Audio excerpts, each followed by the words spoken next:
What's the most depressing piece of global news you've heard this year? There's been plenty to choose from, whether it's the atrocities committed in the city of Al-Fasher in Sudan to the revelations coming out about the extent and brutality of state repression in Assad-era Syria, to headlines from global battlefields in Ukraine, Gaza, the Congo, the Sahel, and elsewhere. But this November, an Italian journalist and a group of investigators in the city of Milan added yet another contender to that conversation, a series of horrific crimes that may have gone unpunished for over 3 decades. They were called the Sniper Safaris, and although they've been discussed as rumors ever since the conclusion of the Bosnian War, they've never resulted in a known, formal investigation in any country, let alone a prosecution. But if the information that Italy now possesses is accurate, then wealthy citizens from Italy and across the Western world might have descended onto the besieged city of Sarajevo and paid for a sort of holiday that should be unthinkable.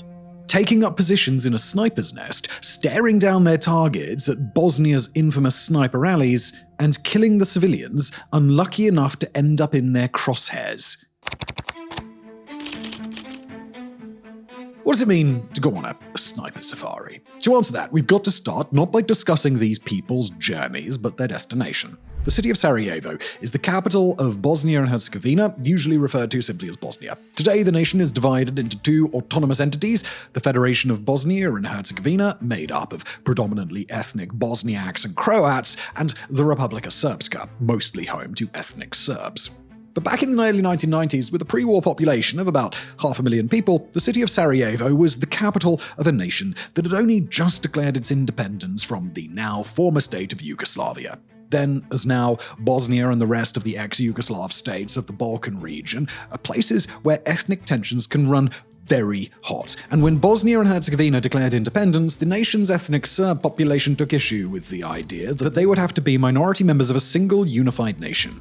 In their view, the Republika Srpska that we know today shouldn't have been an autonomous region within the country, but its own sovereign state with Bosniak majority areas firmly under its control.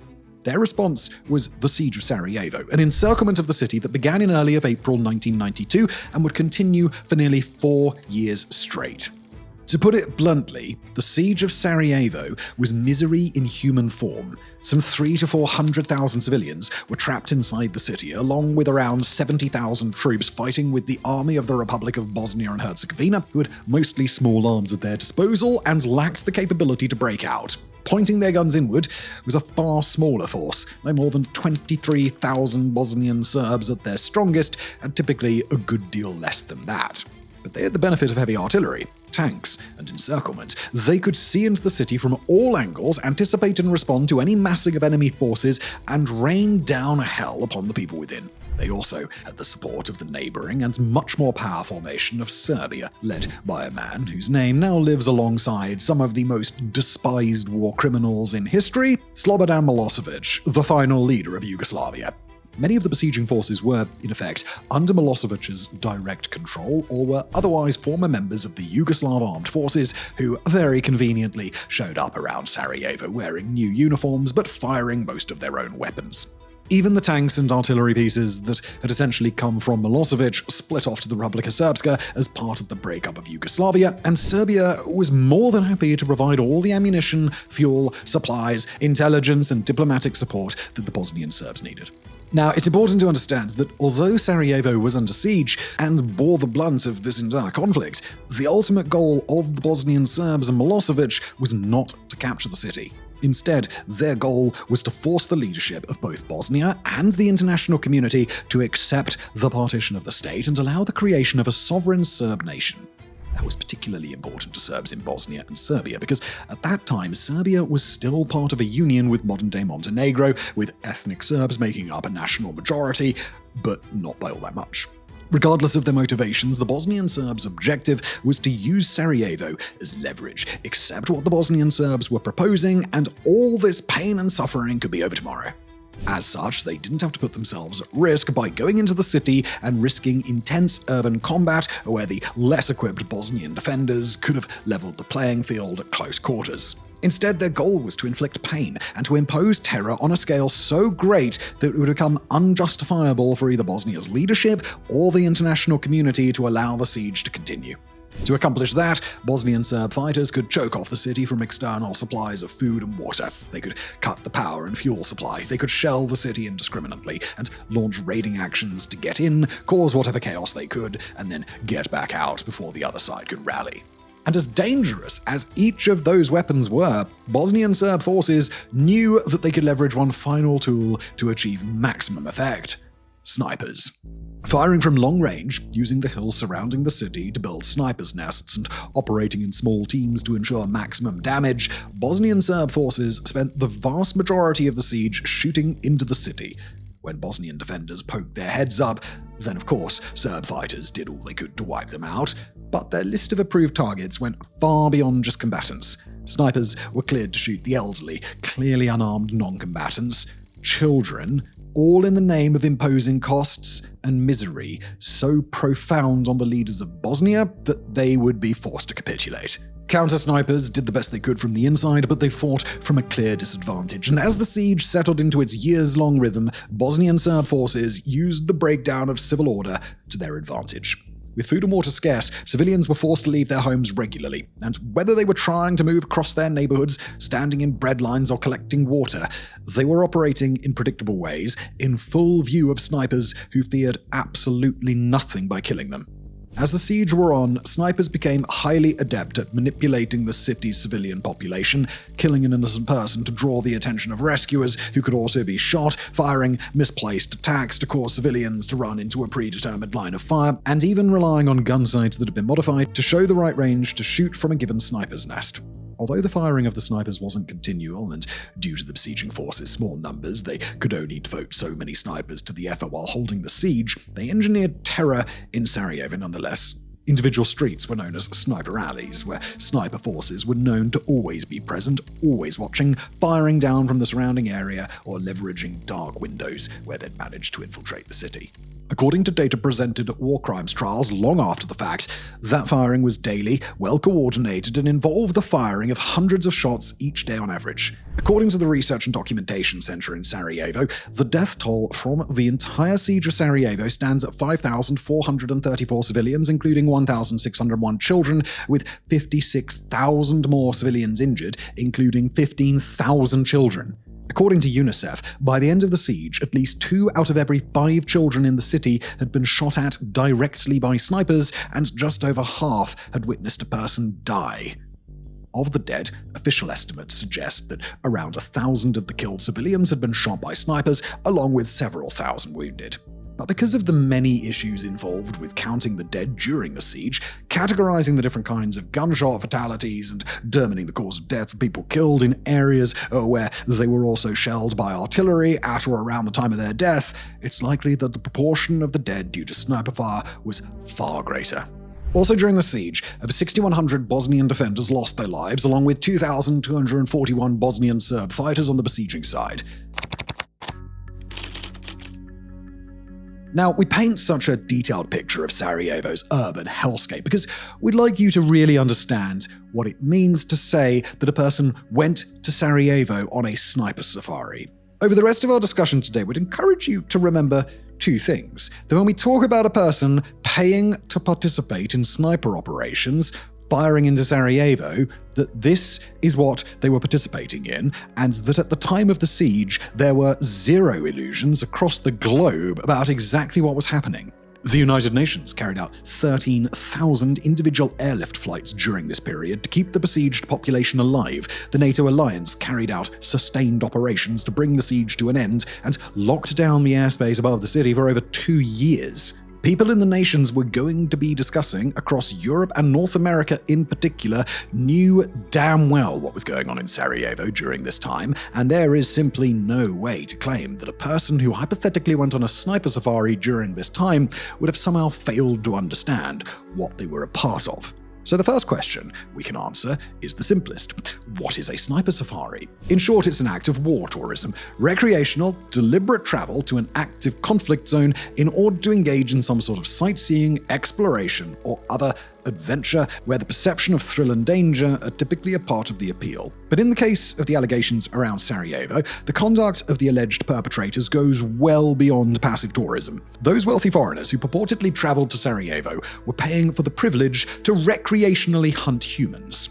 Now, Sarajevo isn't the first time that an act of recreational human hunting has taken place across history. It's not unheard of for individual serial killers or aspiring killers to take part in the practice, as Robert Hansen did in the US state of Alaska during the 1970s and 80s, nor is it entirely unheard of during periods of war. During the Spanish Civil War, wealthy young men would hunt peasants on horseback for reasons that were partly recreational, and it's relatively common during wars for either combatants or armed civilians to track down and eliminate targeted individuals or groups for any number of reasons.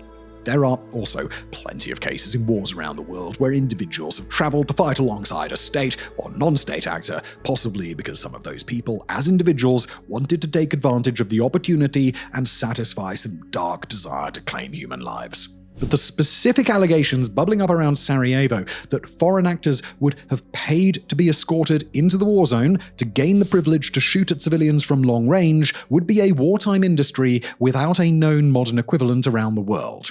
Now, rumors of sniper safaris during the Bosnian War are nothing new, and in parts of Bosnia and the wider Balkan region, they're largely understood to be yet another of the wartime injustices that have so far gone unpunished. Italian media in particular referenced the likely existence of sniper safari customers all the way back in the 1990s, while a 1992 BBC documentary, Serbian Epics, showed a Russian extremist named Eduard Limonov who had come to Serbia to fight and was allowed to fire onto the city using a machine gun for whatever purposes he liked. It's important to note that the documentary made no claim that Limonov was paying for the privilege, making him more akin to, say, a person going to fight on either side of the Ukraine war or an ideological extremist going to join the Islamic State in the mid-2010s. Back in 2007, a retired US Marine named John Jordan testified in a war crimes tribunal after volunteering as a firefighter in Sarajevo during the siege and claimed that he had seen non-locals being escorted around known sniper positions by Serb fighters carrying unusual weapons and dressed in a way that would suggest they weren't part of any group fighting in the siege. A 2014 book by Italian journalist Luca Leone, The Bastards of Sarajevo, alleged that Italians and other Europeans had regularly paid to go on weekend trips to the city to shoot civilians. But the rumors of sniper safaris in Sarajevo didn't really go mainstream, at least outside of Bosnia, until 2022, when Slovenian documentarian Miran Zupanic premiered his film Sarajevo Safari. The documentary laid out a clear pipeline for foreign tourists looking to take part in the siege, who would first arrive to the Serbian capital city of Belgrade and then take advantage of army logistical travel to move into the Bosnian combat zones. The film relied on testimony from an anonymous Slovenian intelligence officer who had claimed that he personally witnessed 7 sniper shootings by paying foreign tourists, and an intelligence officer from Bosnia who had interrogated a Serbian fighter who had, in turn, claimed that he had encountered several Italian foreigners who had paid to shoot civilians. Among the film's other allegations was the idea that Bosnian Serb forces had even gone to the trouble of putting together a price list. To kill an adult was already expensive, but to kill a child, tourists would have to pay extra. After it was released, the film generated all the shock that one might expect from international audiences who were aware of it, and drew intense condemnation from the Republika Srpska and Bosnian Serb veterans groups who denied the allegations absolutely. All in all, though, the global reaction at the time was as if the international community had been struck dumb, aligned for the most part in the idea that the allegations and the behaviors described were horrific, but torn on whether to take it seriously, start up investigations, and reopen this old wound based on the claims of a documentary that lacked the details required for prosecutors to really know where to begin. All of that changed, however, in the days before this episode was written, when a journalist based in Italy, Ezio Gavazzani, submitted a legal complaint to the prosecutor's office in the city of Milan. For years, after watching the Sarajevo Safari documentary, Gavazzani had apparently been working in private, collecting evidence, chasing down leads, and dredging up enough information that there might be the basis for a legal case. Sarajevo's former mayor, Benjamina Karac, pitched in with a report of her own. Karac is herself a survivor of the siege and contributed support based on the evidence at her and the city's disposal. In mid-November, the new legal complaint made headlines when Milan's prosecutor's office opened the first international investigation into sniper safaris in history. That effort will target Italians who are suspected of having gone to Sarajevo to participate, and, if possible, it will charge them with voluntary murder aggravated by cruelty and abject motives. Now, right now, the investigation in Milan is in its early phases, and despite the limited documentation that's been shared so far, we've got to be very clear. The allegations that Italians or other foreigners paid to participate in sniper safaris in Sarajevo, they are just that, allegations that have yet to be backed up in a court of law. Quite frankly, as is the case in all investigations, there is a chance that this effort could come to nothing, and even if it does produce results, that's a process that's only just beginning. So, over the course of today's episode, we won't be able to share specific allegations against specific parties, describe information obtained during the investigative process, or give you even the slightest inkling of how this story will end. No crystal ball. But what we can do is conclude today's episode by detailing some of the most recent claims around these sniper safaris and paint a general picture of both the people who chose to take part and the atrocities they chose to carry out. While this first series of investigations targets Italian nationals, people from several wealthier nations are believed to have paid for the privilege of traveling to Bosnia to take part. Those include people from the United Kingdom, Germany, the United States, Canada, and Russia, among other nations. People who the Italian journalist bringing these charges, Ezio Gavazzani, described as, quote, wealthy people with reputations. Entrepreneurs, people with a passion for weapons, to indulge, who prefer to go to bed with a rifle, with money at their disposal, and the right contacts of facilitators between Italy and Serbia. Some may have been ethnic Serbs, but it appears that at least a subset were not, and were instead looking to get involved in the war purely to satisfy some personal desire. In Italy, a nation that shares borders with former Yugoslav territory, Italian and international participants would gather in the city of Trieste in groups arranged by parties who are, at least right now, still unknown. From there, typically during weekend trips, those people would then be flown on a Serbian airline, Aviogenex, to the area immediately surrounding Sarajevo. They would pay Bosnian Serb forces directly at prices equivalent to roughly $116,000 adjusting for inflation. From there, the tourists would have the option to pay additional prices to kill specific kinds of people, with children, as we mentioned before, being the most expensive. According to Gavazzani, elderly people could be killed for free. According to the Sarajevo safari film, those tourists were typically people with some kind of backgrounds in hunting, and they'd typically bring their own weapons to the war zone rather than relying on the kit available to them. Those who didn't have weapons of their own would generally find a rifle and a vantage point prepared for them. They'd be escorted to snipers' nests, and during their long weekend, they'd be able to shoot civilians, children, rescuers, and any other potential targets at their leisure, assuming that they continued to pay the corresponding prices. According to Gavazzani, at least 100 people took part in these sniper safaris during the course of the war, although the true total could be considerably higher. And as Gavazzani tells it, these people weren't motivated by any desire to see Bosnian Serbs win or to see sovereign Bosnia lose. Quoting again, there were no political or religious motivations. They were rich people who went there for fun and personal satisfaction. We are talking about people who love guns and perhaps go to shooting ranges or on safari in Africa. End quote.